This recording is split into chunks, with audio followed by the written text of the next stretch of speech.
Welcome back to The Explainer. Okay, let's dive right into this, because today we're dissecting the anatomy of an audit report. And look, rather than seeing this document as just, bureaucratic red tape or a mere checklist, we're going to look at it as a fascinating division of labor.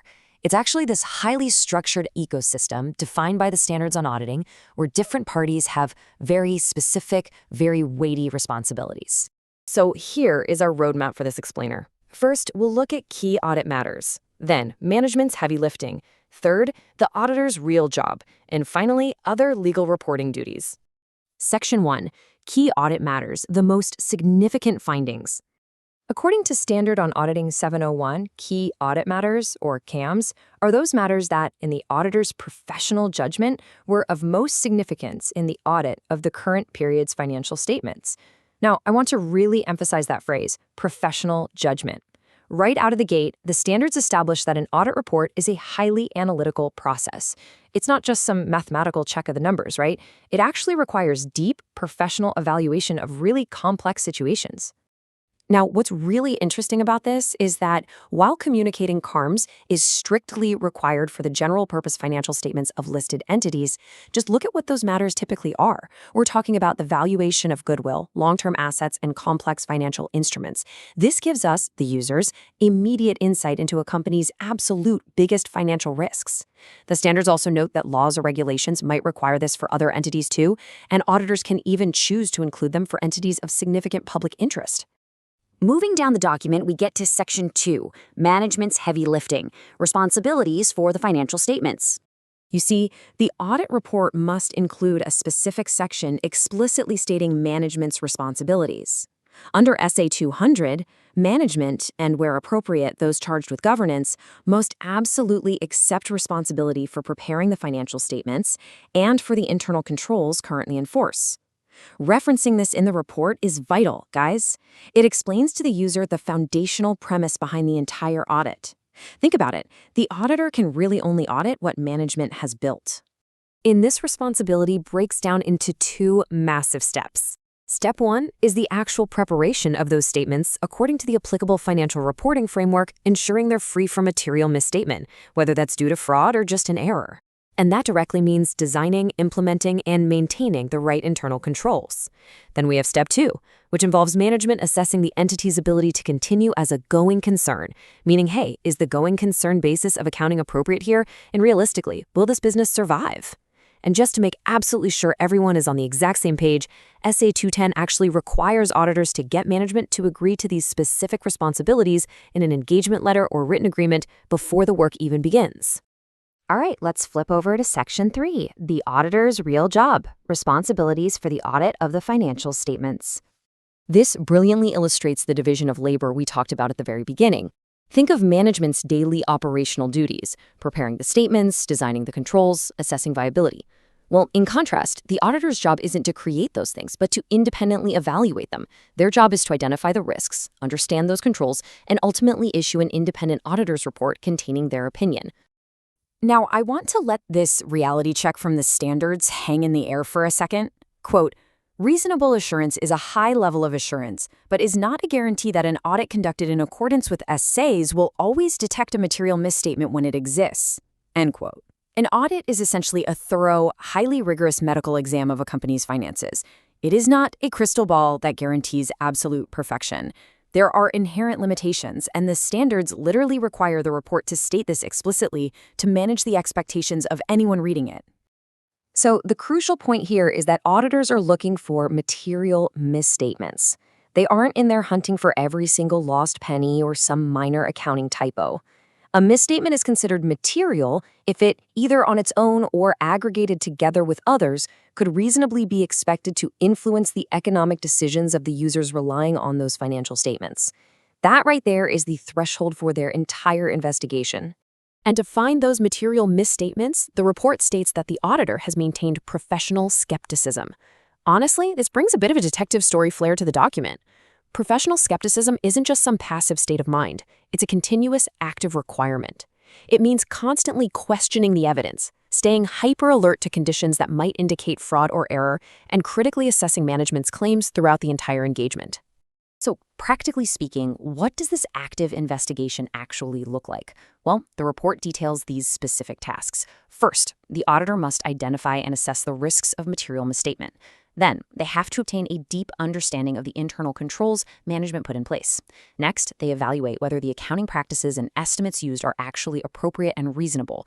And finally, the auditor must comment on whether management's use of the going concern concept is appropriate and if any significant uncertainties exist about the company's survival. Notice how perfectly the auditor's steps mirror and check management's heavy lifting. It's like a giant puzzle fitting together. But before the auditor signs off, we have Section 4. Other legal reporting duties, beyond the standards on auditing. Depending on the jurisdiction you're in, the law might tack on a few more reporting requirements at the very end of the document. If an auditor has these additional responsibilities beyond the standards on auditing, they're addressed under a separate heading titled Report on Other Legal and Regulatory Requirements. Now, if these legal requirements happen to address the exact same topics already required by the SAs, they can actually be grouped together, which keeps the whole report streamlined and organized. Which brings us to the ultimate question, doesn't it? If auditors explicitly state they don't guarantee absolute perfection, and it's management who holds the primary fundamental responsibility for preparing the numbers in the first place, how much trust should we really place in financial statements? It is an intricate ecosystem of checks, balances, professional skepticism, and clearly defined responsibilities. I'll leave you to ponder this delicate balance of trust as you consider the entire financial blueprint we've just mapped out today. Thanks for joining me on this explainer, and as always, keep seeking to understand the systems around you. Today, we're diving into something that, honestly, might just look like a simple formality on the surface, but is actually a massive high-stakes legal requirement. We are talking about the final authorization of an audit report. We're going to completely decode the strict anatomy of an audit signature, and then we'll transition into the rather complex regulatory world of CARO 2020. So let's just jump right in. Okay, let's dive into this. Here is our quick roadmap for today. Number 1, the anatomy of the signature itself. 2, we'll enter CAPRO 2020. 3, we'll break down exactly who must comply. And 4, we'll unpack the non-current assets mandate. Starting off with Section 1, the anatomy of the signature, the ultimate final authorization.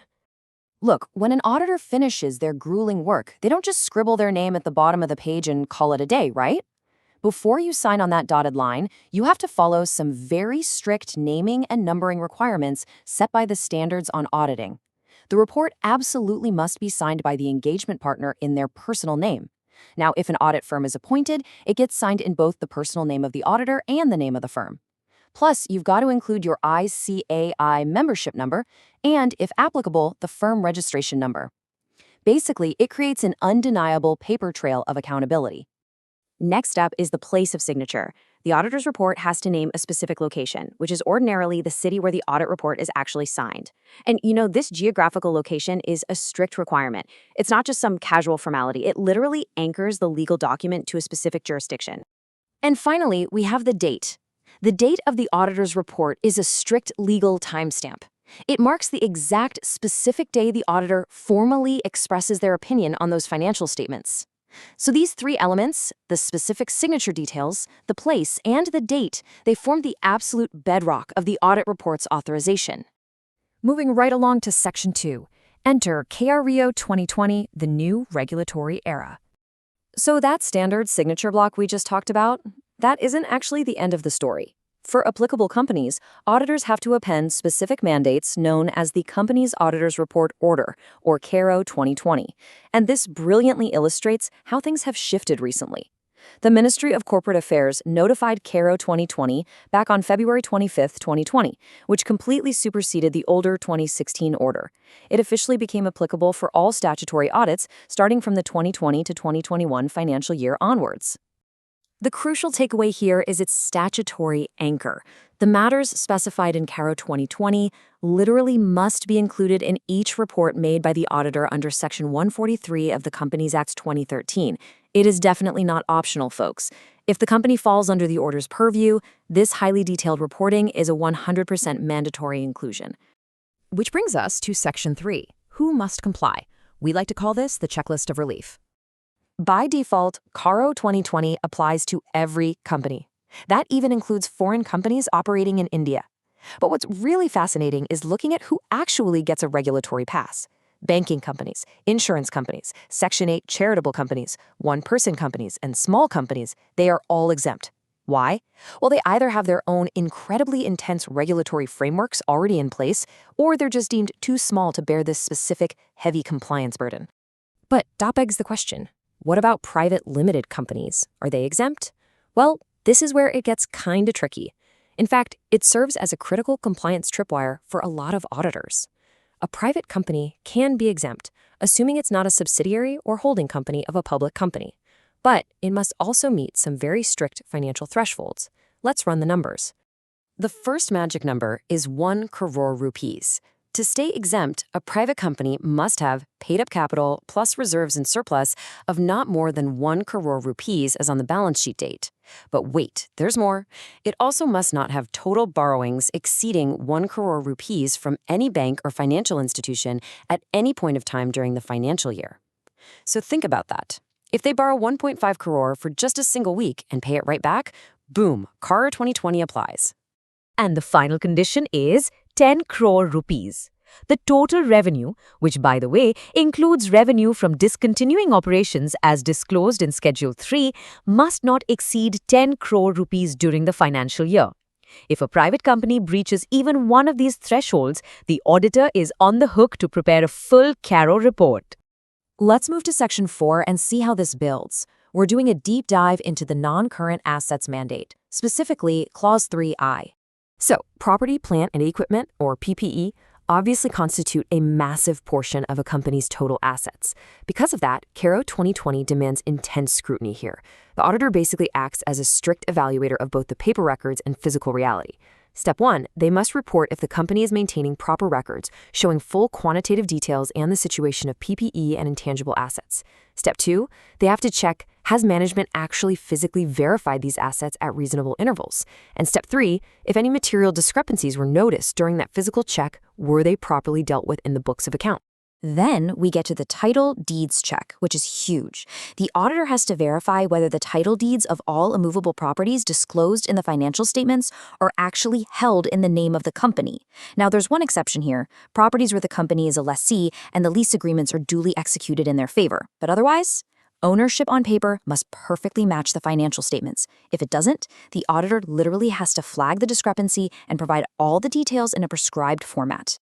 Now, what's really interesting about this next part is the whole issue of revaluation.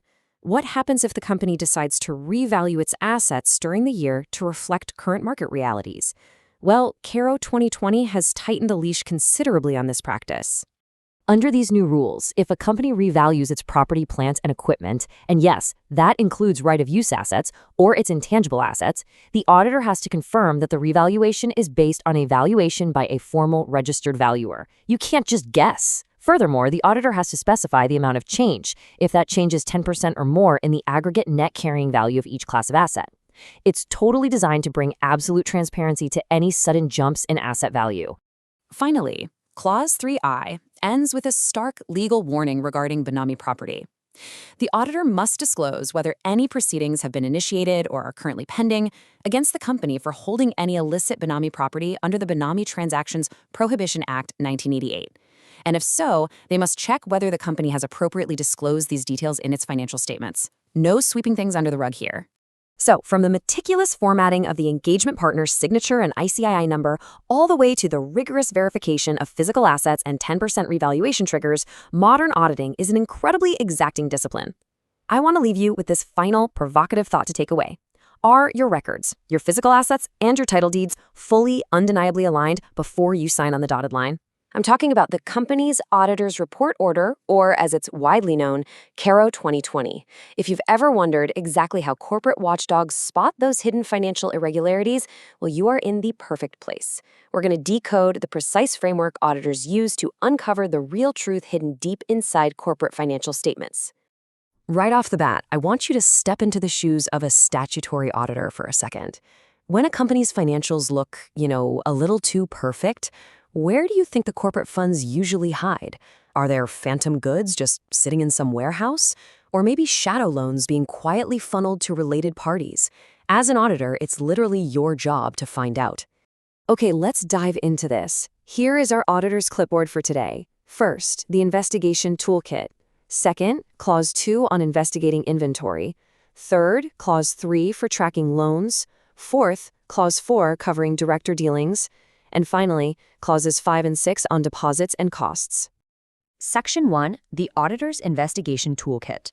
You know, when people hear about corporate regulations, they instantly think of dry legalese. But CARO 2020 is honestly anything but dry. Think of it more like a highly sophisticated set of regulatory tripwires, specifically designed to catch corporate irregularities that might otherwise just slip right through the cracks. Our explainer today focuses squarely on the core of this rulebook, clauses 3 Roman 2 through 3 Roman 6. These specific clauses give you the power and, honestly, the legal obligation to look deep into the warehouse, scrutinize the bank accounts, police the boardroom, and unlock the vault. Section 2, Clause 2, investigating the inventory. So, the company's management has to physically verify their inventory at reasonable intervals. But here's the catch. It's your job to judge if the coverage and the actual procedure of that physical verification are appropriate. You aren't just taking their word for it. And here is your first specific threshold. Actually, scratch that. It's more of a massive red flag, 10%. Under CARO 2020, if you notice discrepancies of 10% or more in the aggregate for literally any class of inventory, you must investigate. You've got to officially report whether these significant discrepancies were properly dealt with in the books of account. Because, let's be real, you absolutely cannot just brush 10% of missing stock under the rug. And that warehouse investigation naturally sequences right into the bank vault. Let's look at another major tripwire. You need to check if, at any single point during the year, the company was sanctioned working capital limits in excess of 5 crore rupees from banks or financial institutions. But specifically, we're talking about limits sanctioned on the basis of the security of current assets, like their inventory. If they do have those large working capital limits based on current assets, you have to ask this absolutely critical question. Do the quarterly returns or statements filed by the company with the banks actually agree with the company's own internal books of account? Historically, companies have sometimes, inflated their inventory numbers to the bank just to secure larger loans, while showing the real, much lower numbers in their own books. If these records don't match up, you must provide the exact details in your report. Section 3, Clause 3, tracking the loans. Leaving the warehouse, we transition into tracking loans. This means examining investments, guarantees, security, and advances granted to other entities. As an auditor, you're essentially comparing a properly scheduled loan against a red flag loan. A properly scheduled loan has a crystal clear schedule for the repayment of principal and the payment of interest, and receipts are regular. But a red flag loan, that's often repayable on demand or just completely lacks any specified terms or period of repayment. If a company is granting these sketchy no-terms loans, especially to promoters or related parties, you must specify the aggregate amount and the exact percentage it represents of the total loans granted. Beyond just looking at the schedule, you've got to prompt a much deeper question. Are the terms and conditions of these investments, guarantees, or loans prejudicial to the company's interest? Basically, you need to figure out if these financial arrangements actually make sense for the business itself, or if they're secretly hurting the company while, benefiting someone else behind the scenes. So the crucial point is knowing exactly when to blow the whistle on a bad loan. And here is your next tripwire: 90 days. If the amount is overdue for more than 90 days, you must report the total amount overdue. And on top of that, you have to state whether the company has actually taken reasonable steps for the recovery of that principal and interest.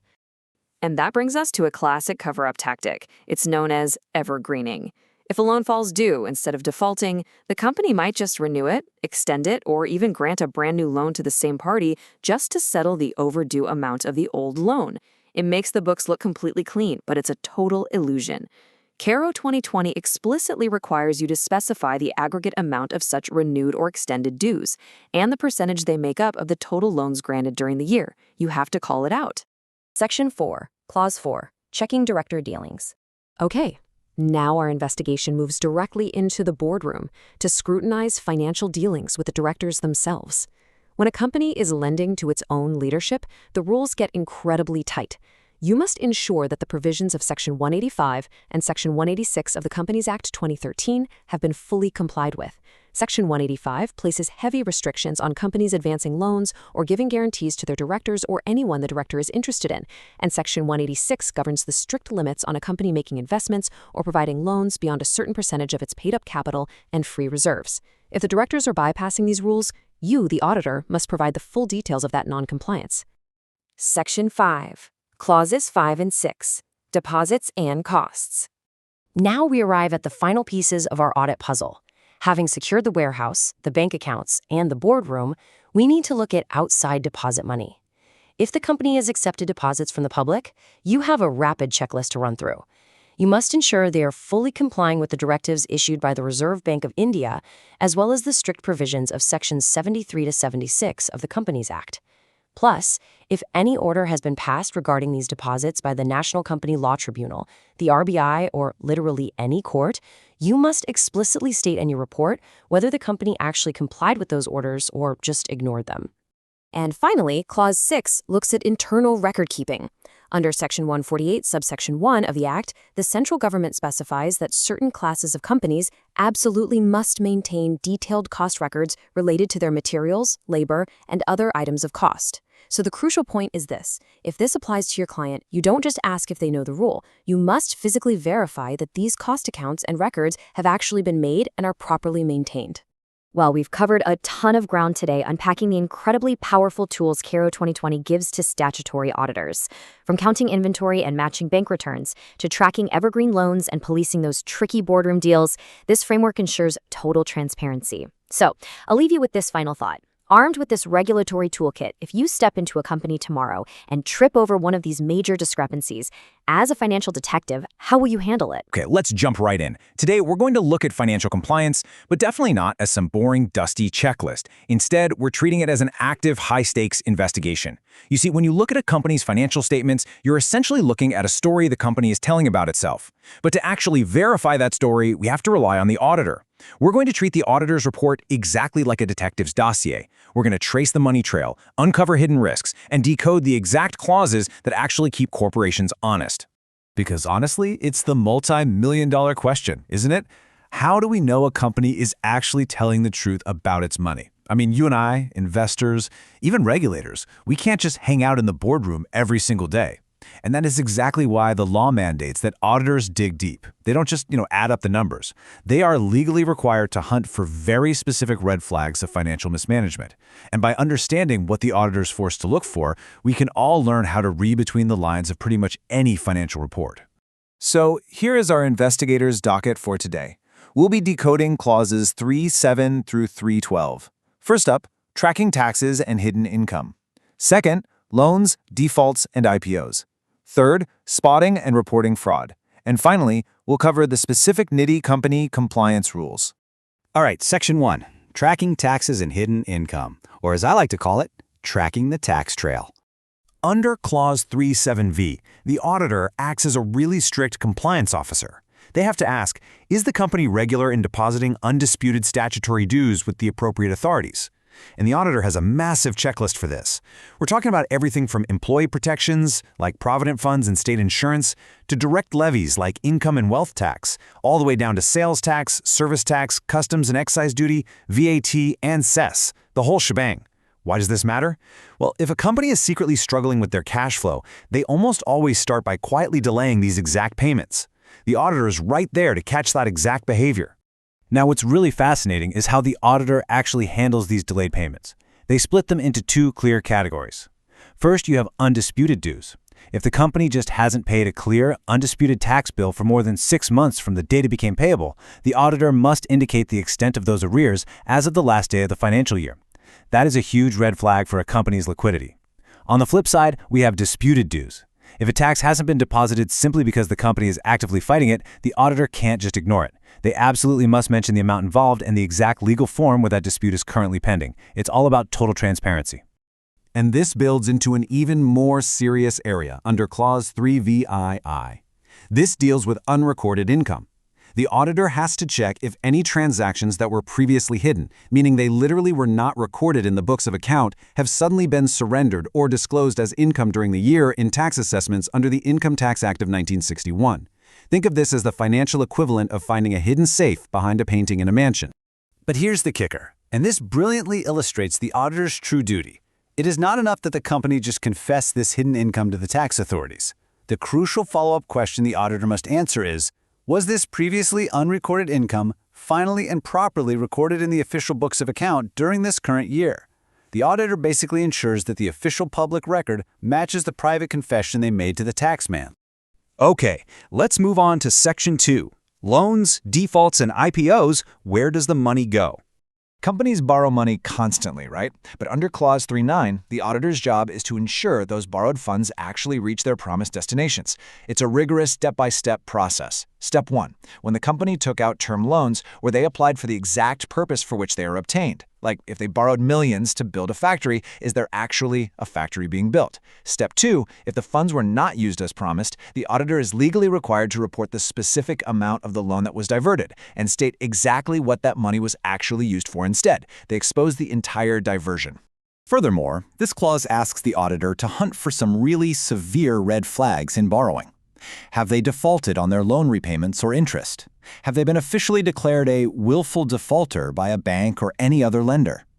Another huge warning sign is utilizing funds raised on a short-term basis for long-term purposes, which, if you know finance, is a classic recipe for a liquidity crisis. They also have to report if the company has taken funds to meet obligations of its subsidiaries, associates, or joint ventures, or if they've raised loans by pledging the securities held in those subsidiaries and then defaulted on them. The auditor is checking every corner. Now, when it comes to raising equity, Clause 3X splits the auditor's focus between public and private money. For public offers, like an initial public offer or a further public offer, including debt instruments, the auditor checks if the money raised was applied for the exact purposes stated to the public. If it wasn't, they must detail the delays, the defaults, and any subsequent rectifications. On the other hand, for private placements or preferential allotments of shares, the auditor has to verify strict legal compliance with Sections 42 and 62 of the Companies Act, 2013. They have to ensure, again, that the funds were used exactly as promised and provide details on the amount and nature of any non-compliance. Moving right along to Section 3, Spotting and Reporting Fraud, Searching for Deception. This is really the climax of the investigation, where the auditor stops just verifying math and actively hunts for deceit.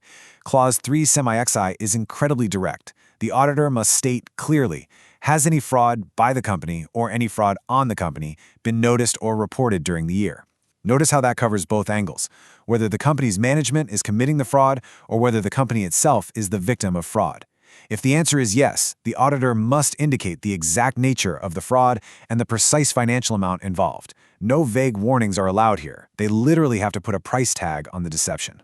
So, what actually happens when they find something massive? Well, the auditor must confirm if they have filed a Form ADT-4. This is a critical mechanism prescribed under subsection 12 of Section 143 of the Companies Act, along with Rule 13 of the Companies Rules 2014. It is a direct escalation report filed by the auditors straight to the central government. It completely bypasses the company's management when a fraud is significant enough to warrant federal attention. But fraud investigation isn't just about spreadsheets. It is absolutely about people. Clause 311 explicitly asks, did the auditor consider whistleblower complaints received during the year by the company? This ensures the human element of the investigation isn't just swept under the rug. If employees are raising red flags internally, the auditor is legally obligated to review those complaints and factor them into their audit. They can't just look the other way when a brave insider tries to speak up. Finally, let's look at Section 4, NFRA Compliance Rules. For this final section, we are shifting our focus to a very specific type of entity, the NFRA company. Clause 312 lays out specialized, exceptionally strict financial rules for these organizations. Because a NFRA company's core business is borrowing and lending money between its own members, they hold regular people's deposits. So the auditor must check some rigid mathematical safety nets. First, has the NFRA company complied with maintaining a ratio of net owned funds to deposits of 1 to 20 to meet out its liability? Second, are they maintaining a minimum of 10% in unencumbered term deposits as specified in the NFRA Rules 2014? These aren't just polite suggestions, these are absolute requirements to ensure the company has the liquidity to actually pay people back. And if those safety nets fail, the auditor must report it immediately. Under this exact same clause, the auditor has the strict duty to identify and report whether there has been any default in the payment of interest on those deposits or any failure to repay the principal amount for any period, providing the full details. It is the ultimate safeguard to protect the everyday depositors. Okay, let's take a step back and look at the big picture here. As we've seen from digging into these specific clauses, auditors act as highly protective financial detectives, not just basic compliance bean counters. From tracking undisputed tax arrears and diverted IPO funds, all the way to directly reporting whistleblower complaints and central government fraud escalations, the auditor's report is an absolutely vital tool to track the money trail and protect stakeholders from financial mismanagement. So here's what you should take away from all this. The next time you are handed a glossy, beautifully designed annual report, skip the marketing pages and turn straight to the auditor's notes. An auditor's report isn't just a document, it's a financial lie detector constructed by strict legal clauses.